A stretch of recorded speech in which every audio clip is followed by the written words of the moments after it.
You walk into the room. You have a good idea. You have thought about it. You believe in it. And then someone senior asks you one question, one you did not see coming. And your good idea just quietly dies right there in the room.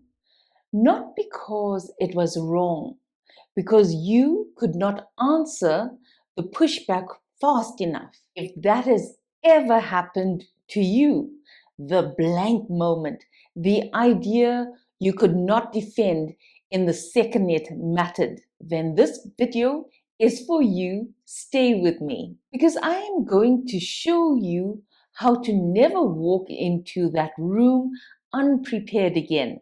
You ready? Let's go. I have spent nearly 30 years in corporate change and transformation. I have watched good ideas get killed in meetings more times than I can count. And here is what I learned. The idea is really the problem. The problem is that you brought it into the room before it was ready. You tested it in your own head, where everything makes sense, where nobody argues back. But the room is not your head.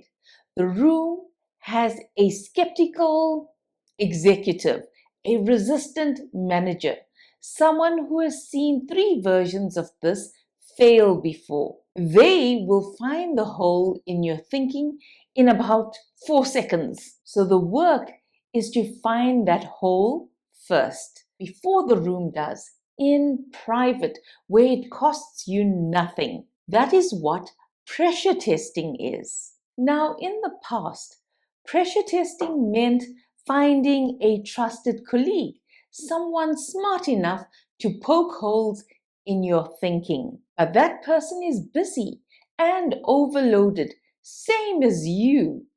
So, what do? And sometimes you do not want anyone to know you are still working it out. So, most of us skip it.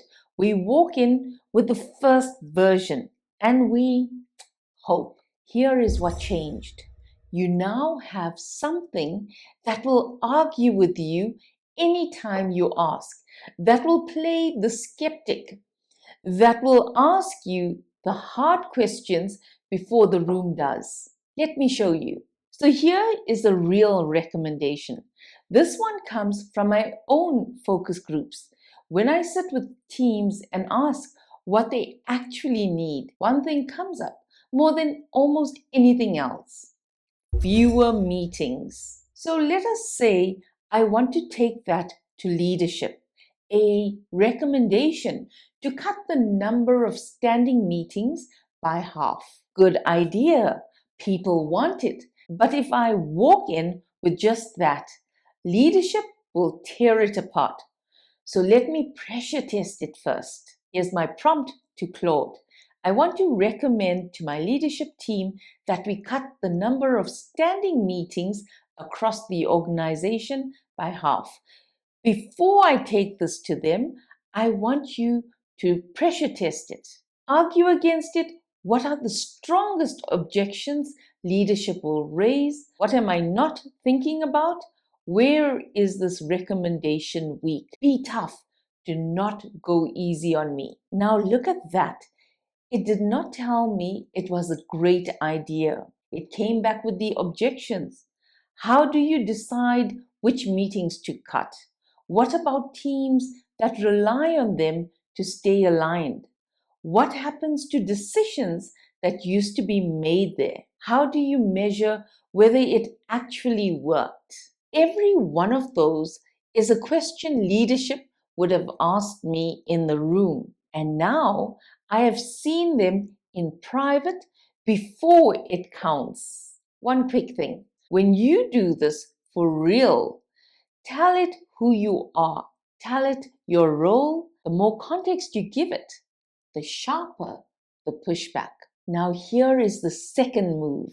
I do not stop at the objections. I go one layer deeper. Now take the strongest objection you raised. Help me build a clear, calm response to it. one I could say out loud in the room. Now watch this part closely because this is the clever move. It did not tell me to fight the objection. It told me to agree with it, to take their strongest point and make it my own argument. Now that is the difference between defending an idea and owning the room. You are no longer the person protecting a number. You are the person who saw the risk first. Now I am not just aware of the hard question. I have an answer ready, calm, thought through, not scrambled together in the moment. And there's one more thing I always do. Play a skeptical executive. Ask me the 3 questions you would ask if I presented this to you. Now I can rehearse out loud, answering the exact questions before I am ever in the room. I walk in ready, not hoping, ready. Here is what I want you to take from this. Pressure testing is not about doubting yourself. It's actually the opposite. It is how you walk in with quiet confidence because you already know where the weak points are. You already have your answers. Nothing in that room can catch you off guard. The idea was yours. The thinking is yours.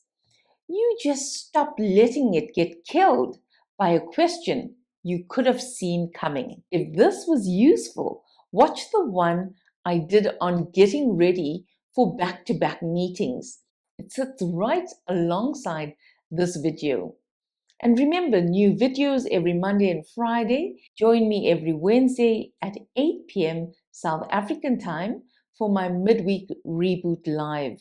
And subscribe if you want to keep doing your best work without burning out. Your ideas deserve to survive the room. Test them in private. Walk in ready because, as always, you matter.